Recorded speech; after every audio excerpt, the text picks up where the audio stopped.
Halo, selamat pagi Bapak Ibu. Ketemu lagi dengan saya Kevin. Jadi saya akan memberikan berita di hari ini apa sih yang terjadi di hari Jumat kemarin. Nah, ini ada beberapa berita yang kalau saya bilang cukup penting ya. Nah, kita langsung mulai aja. Kita seperti biasa, kita akan mulai dari indeks. Oke. Jadi di indeks apa yang terjadi di Amerika Serikat? Jadi indeks Nasdaq ini kemarin itu sempat ke zona hijau di akhir pekan kemarin ya, diwarnai perdagangan yang fluktuatif. Jadi ini investor bereaksi terhadap adanya kemarin laporan pekerjaan di Amerika Serikat yang kalau kita lihat itu lebih kuat dari perkiraan yang kemungkinan akan menjaga Federal Reserve atau the Fed ini di jalur untuk kenaikan suku bunga yang agresifnya. Jadi ini ada berita ya, ada isu kalau Federal Reserve di sini ingin menaikkan suku bunga terus-menerus. Nah, kalau kita lihat di sini Nasdaq itu naik 0,12% ya di angka 11.635. Lalu kalau kita lihat di indeks S&P 500 ini turun 0,08% jadi di angka 3.899.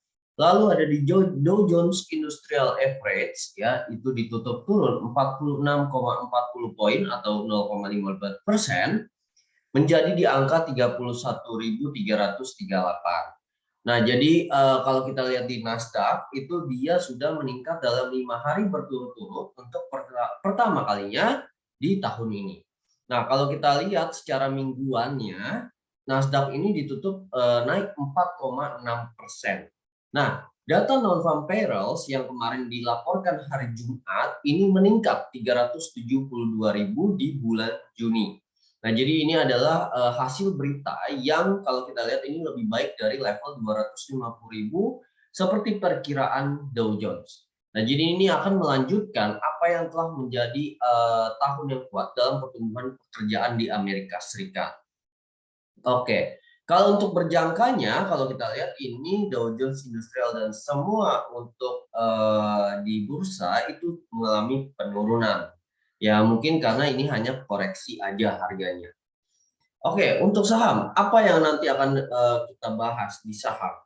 Nah, kalau kita lihat di saham ya, karena kalau kita lihat isunya dari Amerika Serikat ingin menaikkan terus-menerus suku bunganya, ini akan berakibat menjadi keuntungan bagi para perbankan atau khususnya dari Visa.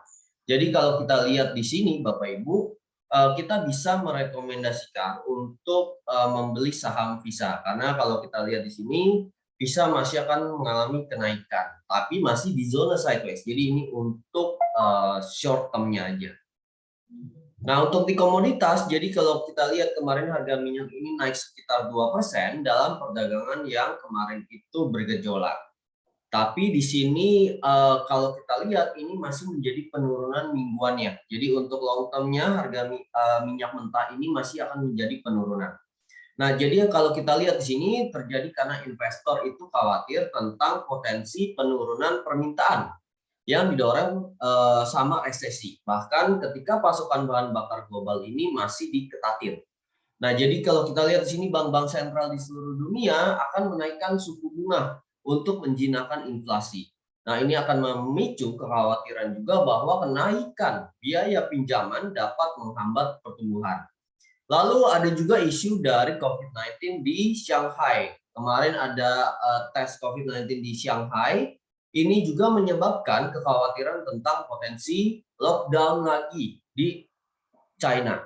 Nah, kalau kita lihat minyak mentah berjangka Brent ini kemarin naik 2,37% ya di angka 107,02 per barel. Lalu ada di minyak mentah West Texas Intermediate Amerika Serikat ini naik 2%, menetap di angka 104,79 per barel.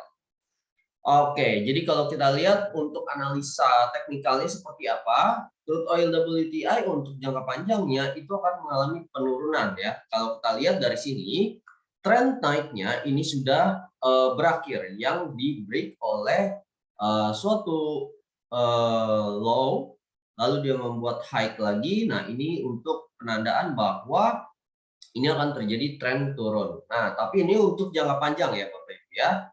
Kalau kita mau lihat untuk jangka pendeknya itu Oke, kita masuk di sini. Jangka pendek masih mengalami tren naik ya, di mana ini bisa aja naik ke sampai level yang ada di kisaran harga 107,73 sampai 108,89. Oke, jadi ini saya tandain di sini. Mungkin kenaikan harga akan sampai sini lalu akan mengalami penurunan kembali. Nah, kalau Bapak Ibu ingin memasang stop loss di atas harga 111,39. Oke, tapi saya tidak merekomendasikan untuk WTI Bapak Ibu mengambil untuk yang modalnya tidak banyak ya.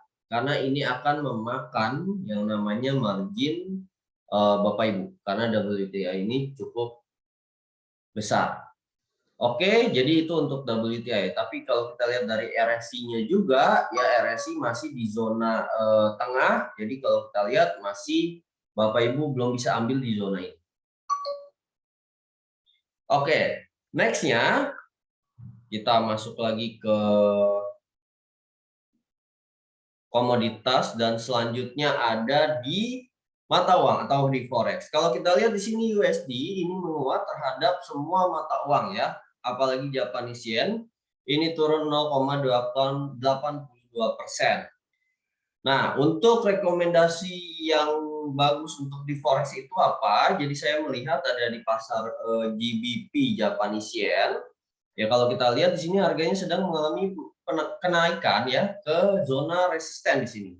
Oke, jadi kalau Bapak Ibu mau ambil sell, posisi sell bisa di zona ini resisten yang saya sudah tandai abu-abu. Lalu stop loss-nya di angka 165,500. Nah, take profit-nya di mana? Kalau saya lihat di sini ada zona support ya. Jadi zona ini masih belum terjadinya pembalikan arah karena di sini harga terus naik ke atas. Jadi Bapak Ibu bisa take profit di zona supporting di angka 162.100 sampai 162.200 kalau mau ya. Oke, untuk jangka panjangnya ada di USD Japanese Yen. Jadi masih tetap baru aja USD Japanese Yen ini harganya membreak zona resisten yang terakhir.